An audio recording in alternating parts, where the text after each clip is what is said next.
Lots of different questions that are already here with us this morning. Want to start out with sensory stuff. Someone wrote in and says, my son has sensitive hearing. He hears background noise a lot, and this makes him stay indoors because of the noisy surroundings. What do you recommend? And I know that we've had several people write into the show before talking about how different periods during the day are hard for kids, that some of you who live in places where you have the old-fashioned gymnasiums where during the winter the kids eat in the gymnasiums and they're very echoey. It can be really difficult. But in this particular instance, doesn't like to be outdoors. I know, and it is rough, but it's actually a really good thing that the family has identified what the issue is. I think a lot of our kids have that particular problem. I think it's more common than we think.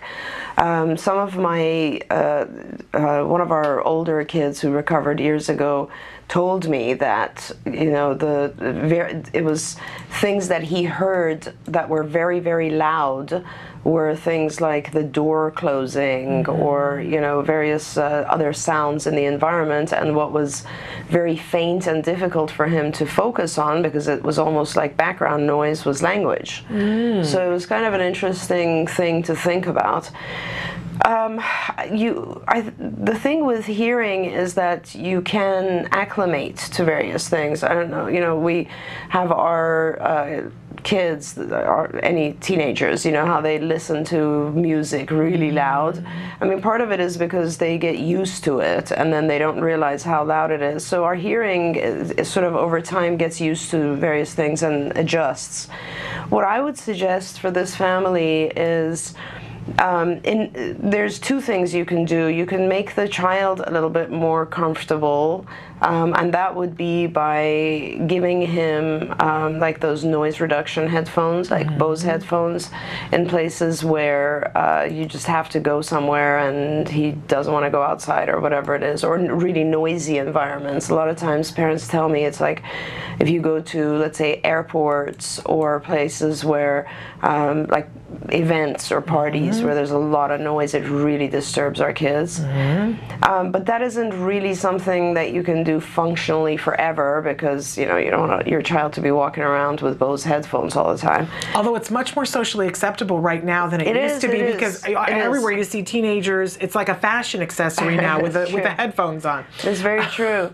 But what you can do also is you can record the outside background noises and then bring them into his environment and shape them in so he starts to adjust. So what you would do is, and we've done this for a long time with school noises, so you would record a variety of different outside noises, like just outdoors, playground, let's say, or any environment that he's typically exposed to, and you put that recording in his room or in, you know, always assuming our kids are in ABA, but they're not necessarily, just inside, and you initially put it on a very, very low volume, and then over the course of, let's say, a week, 2 weeks, you very gradually increase the volume so that it starts to become more pervasive in his hearing or in his what he perceives, and but make sure that you do it so slowly that he's still able to function really well in the inside environment, and so that he gradually you get to a point where the volume is high enough so that it really sounds like background noise. But he's still functional and still able to cope with it. If you do that, then going outside will gradually become a lot easier for him. It's a process. It might take a month. You shape it in. And then, of course, you take him outside and he won't really find much of a difference. That's so clever, I have to say. It's just shaping. But it wouldn't occur to me. You know what I mean? And so that's really, really clever, and something that you can really, as we say, move the dial on what's happening with your child in a very clever way. Right. I absolutely love that. Okay, interesting question here. How do you teach a child to have conversations when all they want to do is monologue?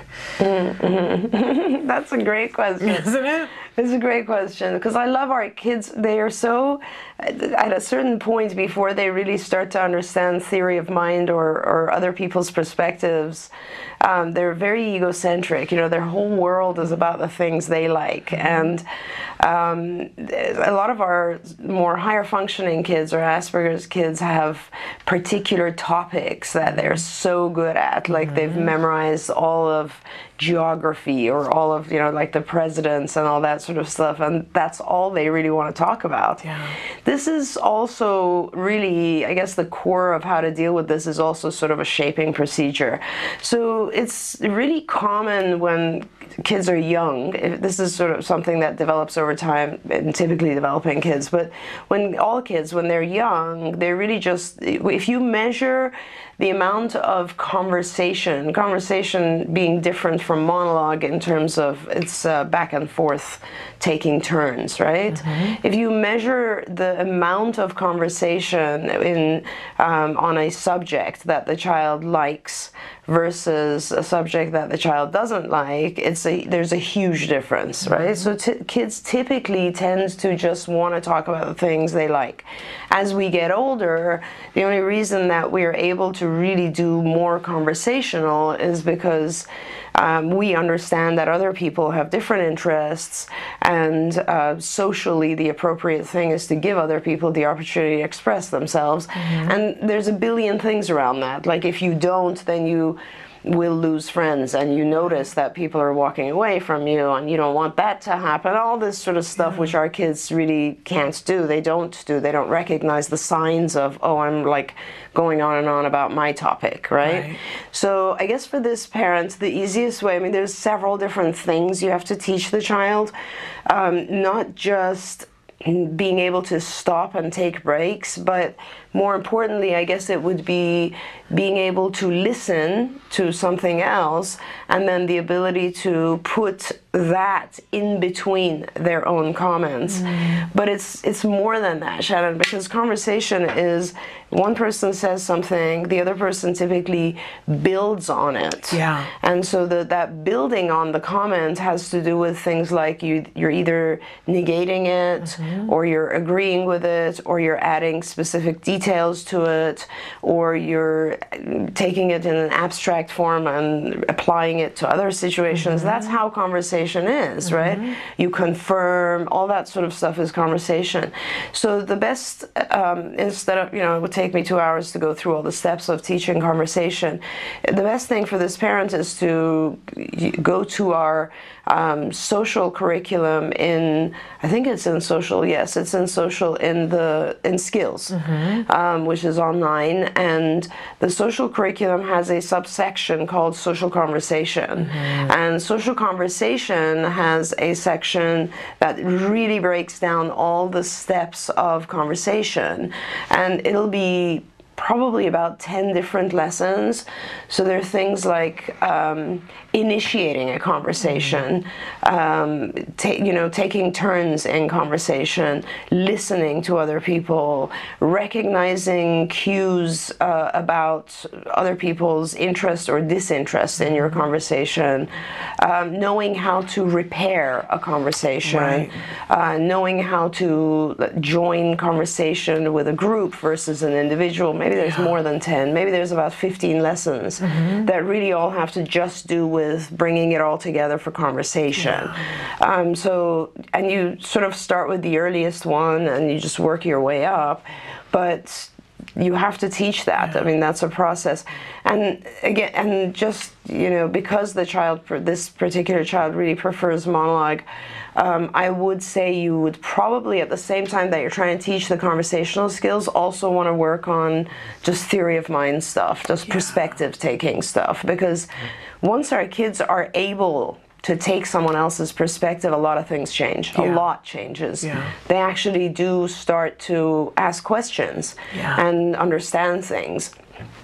And also with this child, it's possible, one of the prerequisite programs for social conversation is asking questions. Yeah. Being able to ask, and so, you know, our statement question lesson and all that. So, but there's a lot of lessons that lead to this ability, and I would take it at a step at a time. In fact, you know, if the child is is able to have long dialogue or long monologue, let's say, then it would be important to go 2 skills, look at the social area, and just go all the way back to what skills the child's missing, because there could be others that I've missed here that would also help with this. As you're talking, I was thinking back to all the different lessons that Jem had, because he was taught using all the lessons that are in skills, and it was interesting to me because I didn't always understand how the pieces fit together, and there are still things that we continue to work on because, you know, he's not 18, and I see with his completely neurotypical peers that they need to still work on skills that, you know, for conversation. But the questions in particular, it's so interesting to see when it all starts to gel and cohese. Yes. And I think this is on topic, but we've been reading the Little House on the Prairie books with him to kind of get a sense of what happened a long time ago.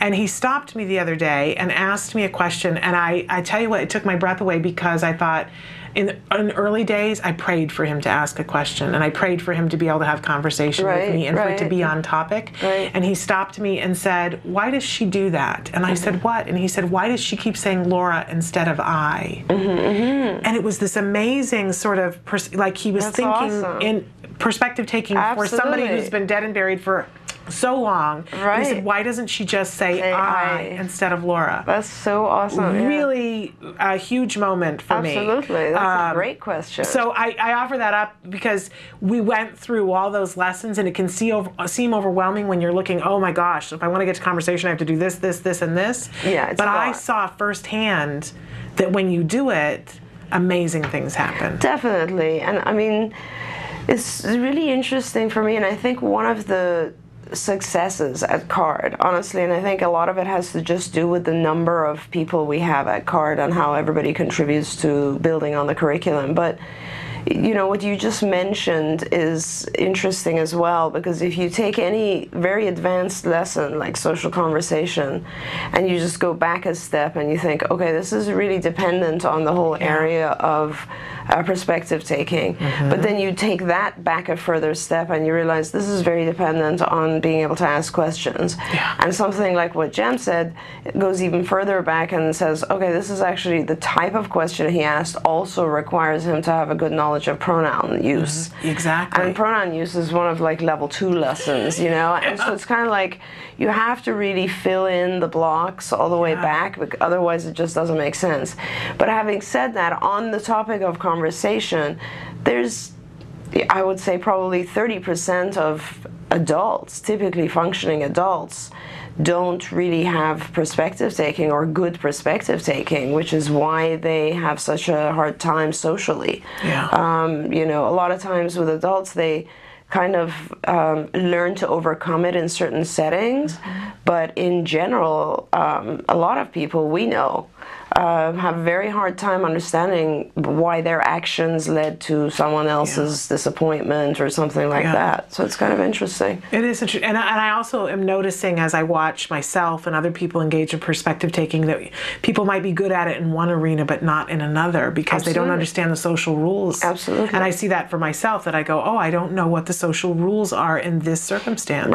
And that's why I'm not having success with this thing that I'm doing, or I'm frustrated and don't understand what's happening. It's very fascinating. That's why I love so much talking with Nick Yates, one of our kids, because Nick's so unusual in the sense that it's almost like he's studied the process that he went through, and he has really interesting comments about it, because these types of things, I feel like he still to this day continues to, and he's just about finishing college. Any minute now.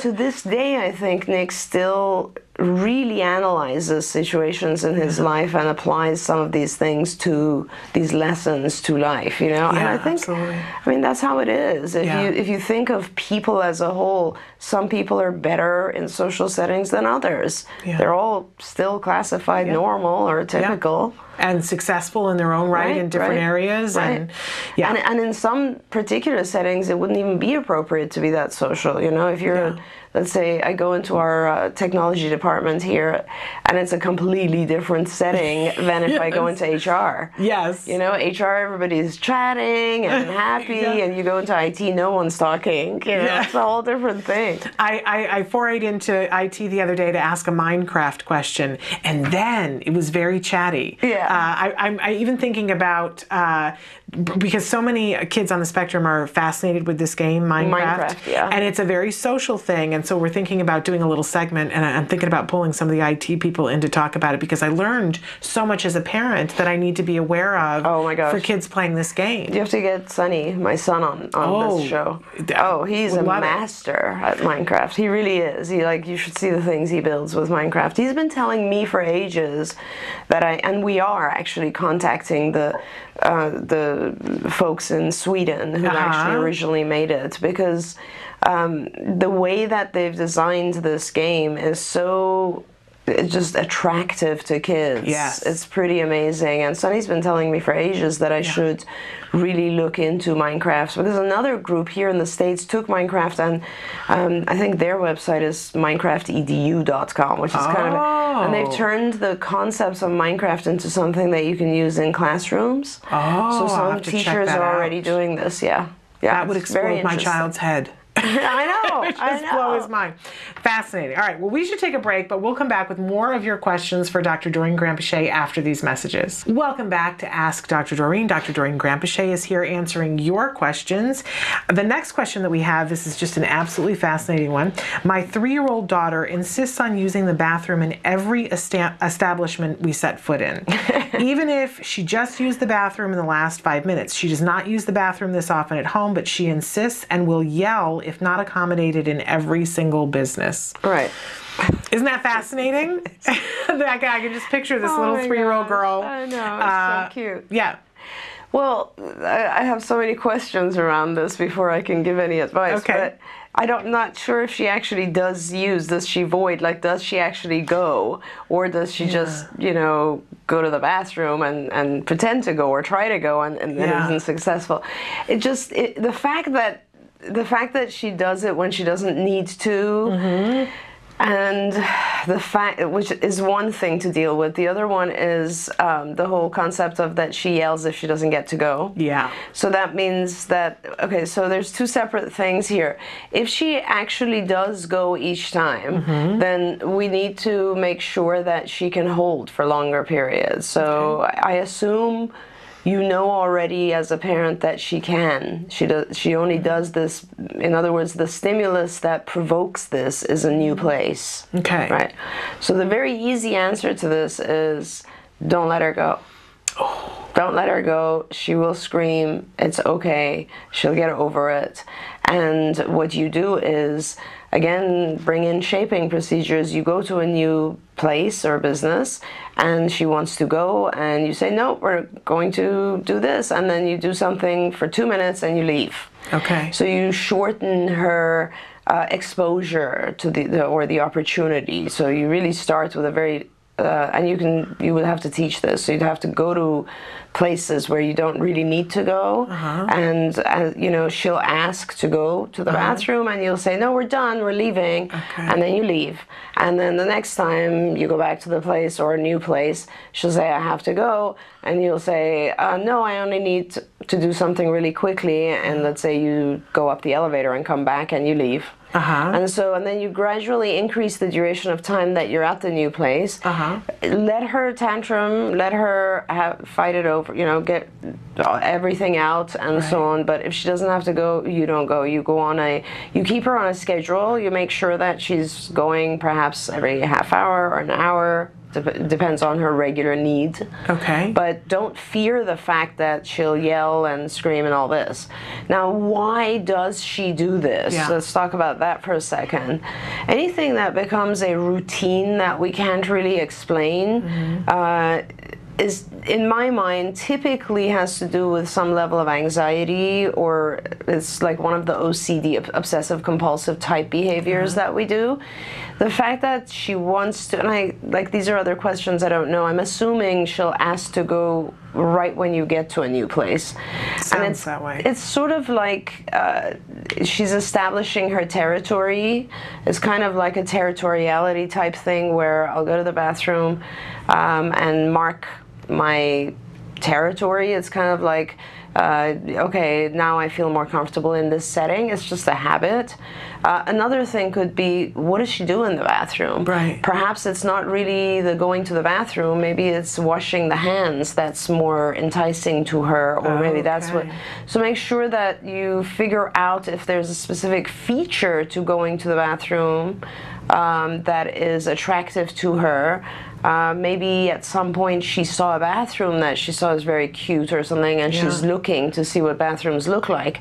That all changes how you deal with it. Okay. But really, I guess the quick, fast answer to this is you never want to change your behavior because you fear how your child will react if you don't. You know, like, you never want to walk on eggshells around your child, never, ever, because then the child learns that yelling is the best way to control you. And so you That's fascinating. Always to me, a big rule. You know, and it's so good. I want to sort of crochet that on a pillow, because I don't think that I do that on a daily basis. There are some things that I go, well, you know what? It's not that big of a deal. Right. Like my thing in my head when I was thinking was, well, you know, so they want to use the bathroom. How hard is it to go to the bathroom? You take them, show them the bathroom, they do whatever they're going to do, and then you go on with your day. But I definitely, as soon as you said that, I realized, oh my goodness, then you get into a pattern of now we're stuck in it, and it becomes an inflexibility. And it sounds like it already is a pattern, and if it wasn't, you know, for me, I agree with you, Shannon. Sometimes parents will present things to me and I'll think, oh, well, that's not a big deal. But it is a big deal for the family. Yeah. And that's what's important, is that, you know, that parent has noticed that this is already getting to a point where it's too rigid. Right. And the more, at certain ages, by the way, and she's very, very young, I have to say this is very important. When you're very young, and 3 is even way too young, but having said that, with typical kids, I think it's somewhere around age maybe 5 to 8 or 5 to 10, that period of time. A lot of kids have anxiety because there's other stuff that their environment, their life is changing, right? They're in school, and you might be going to middle school now after elementary, and things are just changing in their lives, and they have to adjust to a lot of things. So they develop some slight obsessive behaviors. A lot of children do. A lot of children do. And there'll be things like, one child might be very organized. And they'll like really start to organize all their clothes, and then they'll be very upset if someone messes up their drawers or something. So it's their way of coping. Right. So another child will maybe just have to, and you might not even know about it as a parent, but like another child may have to, when they go to bed, have a specific routine of the doors have to be closed, you know, I'll check to make sure the lights are the way they're supposed to be. Like, you know, things get to a point where they're getting a little regimented, and those are normal things, because when we produce order in our environment, it reduces our anxiety because it gives us a sense of control over what's going to happen next. So it reduces fear and anxiety, and that's what OCD is all about. But see, obsessive compulsive behavior is all about, you have an obsession and you do a compulsion that reduces. So to some extent in normal life we do this, right? I worry that I might have decay in my teeth, so I very routinely will brush my teeth at least twice a day. Right? You could consider that an obsession about my teeth and a compulsion, but it's not because it's adaptive. Right. So anything that becomes not adaptive, then is really problematic. So in other words, you know, you might have an obsession about something or just a generalized anxiety, and then you'll do these routines that really have nothing to do with it, but they make you feel better. Right. You know, they're like people who will have to go and find a certain object and buy that object, and then it really makes them feel better if they have 100 of that object. Right. It's just non-adaptive. It's not functional. And so you just have to ask yourself, like, for the parent, obviously it's become an issue, and the sooner you try to kind of get rid of that, the better. I'm wondering how much of it is sort of the blind leading the blind, though. I know that a lot of autism moms that I know admit to, and I admit to, being OCD.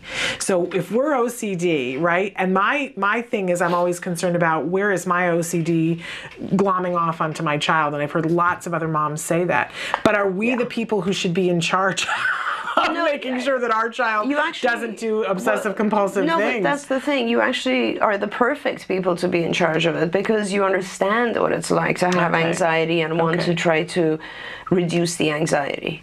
So that's perfectly fine. It's just, and don't give in to it, though. Well, don't give in to it to the point where the child develops these meaningless routines that then start to take away from life. Right. So right now, it might not be an issue, but it may become an issue for this child because let's say, first of all, it might be an issue already right now, because if she has to do this, and if she doesn't do this, she starts to yell, then what if you're in a rush? Yeah. And she might start to miss various other aspects of her life because she has to go check the bathroom. Yeah. You know, or as she gets older, if she maintains this, and her friends might find it funny and make fun of her. There's a million things around why we need to have flexibility in our lives.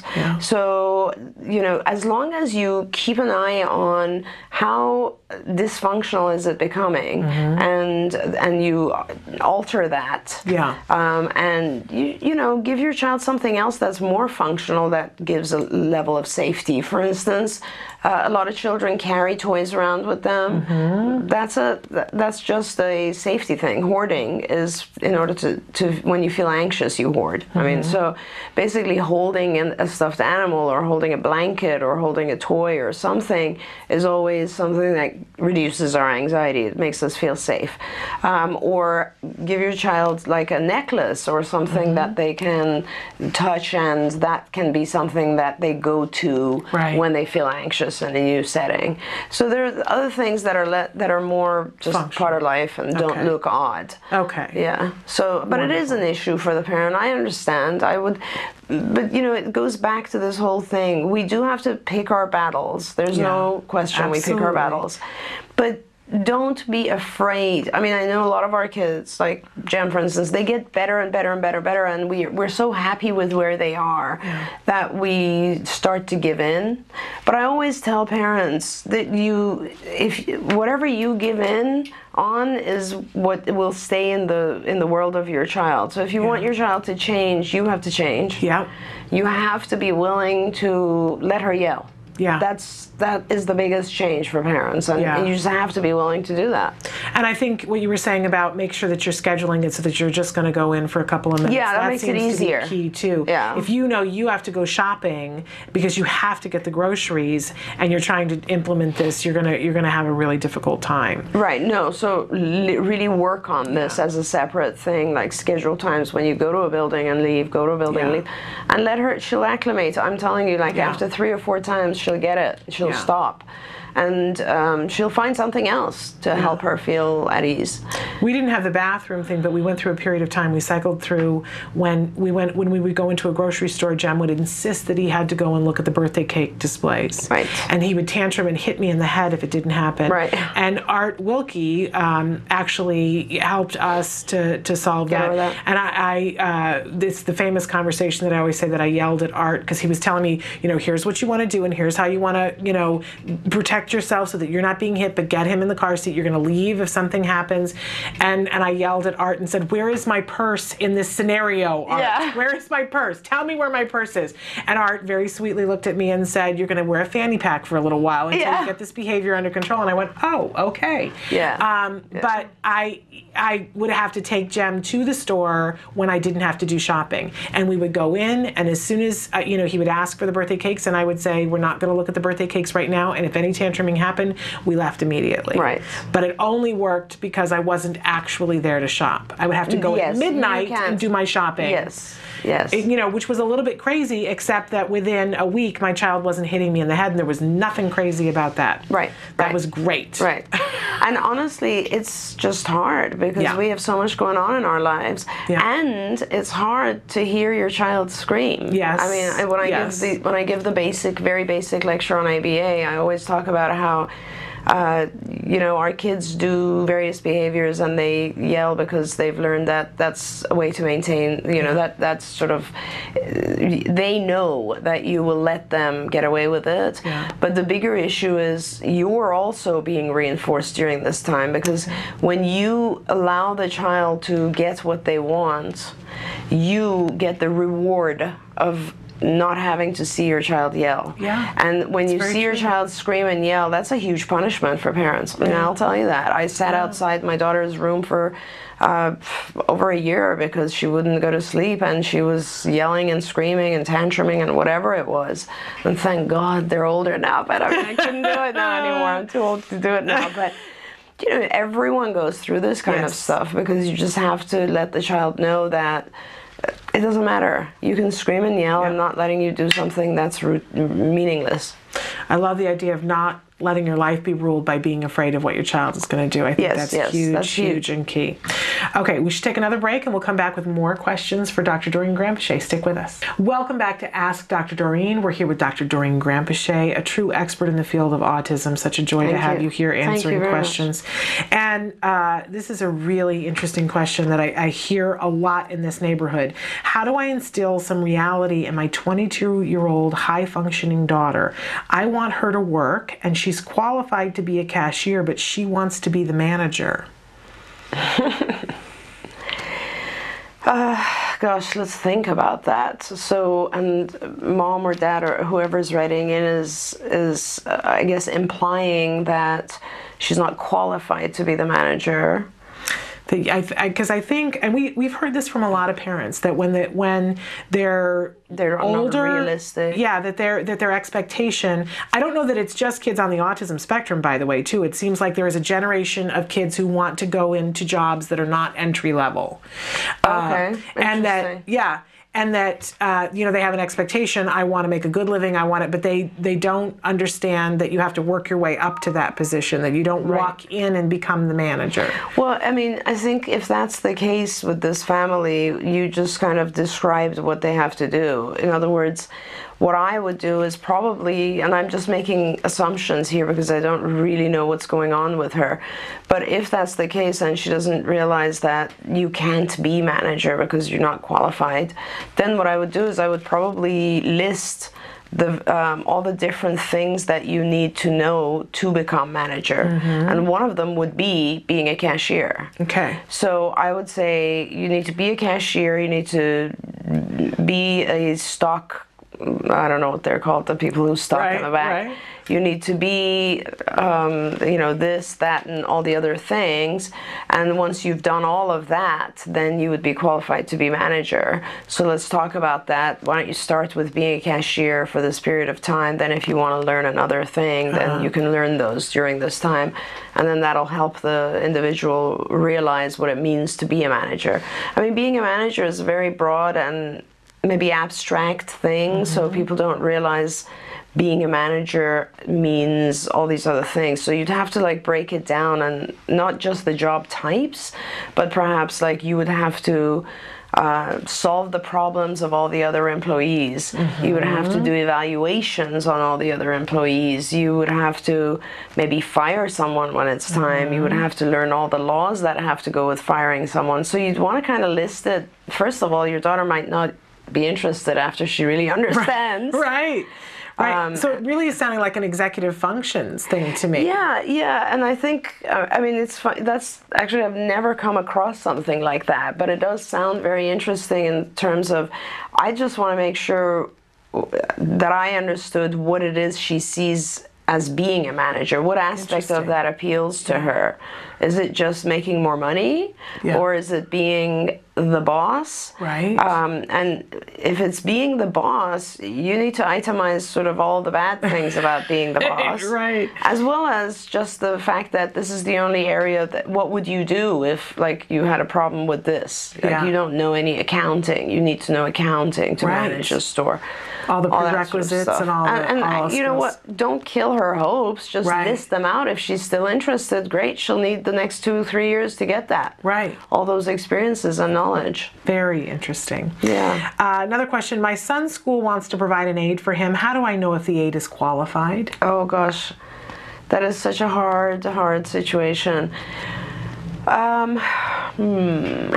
do you know? Well, first of all, you will definitely want to do some observations, and I would suggest that you do the observations like notify the school at the last minute. The school will allow parents to drop in for like 20 minutes at a time or something. It'll be very hard to have someone who's a professional do observations because schools don't like that. But you're gonna have to observe. We have a whole list on our website, like what is a good ABA provider. Some of those characteristics kind of have to do with being an aide, but I would say the worst aides I've seen. Okay, I've seen the worst and I think the best. The biggest issue is the aide needs to be 100% I guess focused on their job. And being an aide in school is often one of those where you just have to have a sense of responsibility yourself because no one's really paying attention to you. The teacher certainly is going to be very, very busy and might even want the aide to do a lot of errands and stuff for the teacher because sometimes the teachers are just overwhelmed with all the kids they have to deal with. So the number one thing is you meet the aides they give you. The worst I've seen is aides who, leave the child and take 10 breaks to go have a smoke or something, and they are just absent. They don't care. Every time I'd go to observe an aide, she was outside somewhere. It's just like, that's not good. So you need to make sure the aide is with your child. Second thing is, in terms of basic training, I would really want the aide to go through some of the trainings that teach the aide what they're supposed to be doing. We have all this stuff on our IBT website, Institute for Behavioral Training. I would go on there if I were you and pick some of the school teacher stuff, trainings, and make sure your aide understands the basic concepts of ABA and how to deal. ABA is just, the right way to increase good behaviors and decrease bad behaviors. Just you can apply it to anyone, so they should learn that. And then I would say you need some system of the aide communicating with you on a regular basis, like a diary or something, so that they're doing what they're supposed to be doing. Oftentimes aides don't even have a plan, they don't know. So when we work with aides, they join our team and we really tell them what they're supposed to be doing. I guess the overall job of an aide is to generalize the things the child has learned in their home program or in other environments and make sure the child is able to follow instructions from the teacher and do their academic work, but then also to socialize appropriately. So that involves the aide knowing and learning how to get your child to interact with other children and be appropriate on the playground and during lunch and all these sort of stuff.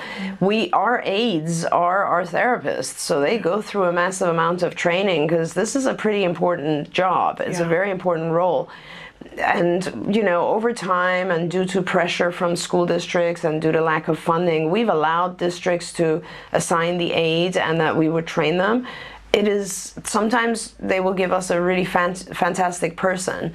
More often, though, unfortunately, they will give us people who really just don't want to be there. Right. So it goes like anything else, like a therapist. You need to make sure this is someone who's dedicated to their job and they take it seriously. And then training, you can train them. You can give them all the IBT training and they'll start to understand. And then guidance, like you really need a supervisor or someone who's running the show overall on your child's program to tell the aide what their goal is. Because honestly, Shannon, I don't think people even ever look at the IEP. Like an IEP is written and no one really pays much attention to it over the course of the year. So, you know, one of the things that the TACA moms recommend, I shouldn't say just moms because the TACA dads too, is taking the IEP and the BIP and putting them in a double, one of those sheet protectors, running it off and giving it the first day of school with a magnet attached to it so that each person on the team has it and can reference it so it's not sitting in a drawer. That doesn't guarantee they're going to read it, but it makes it much more likely. And then in many cases, the IEP, you know, here in LA, some of the districts don't allow us to write more than 3 goals. Well. So, you know, the IEPs are not that high quality most of the time, too. That's the problem. Frustrating. Yeah. Frustrating.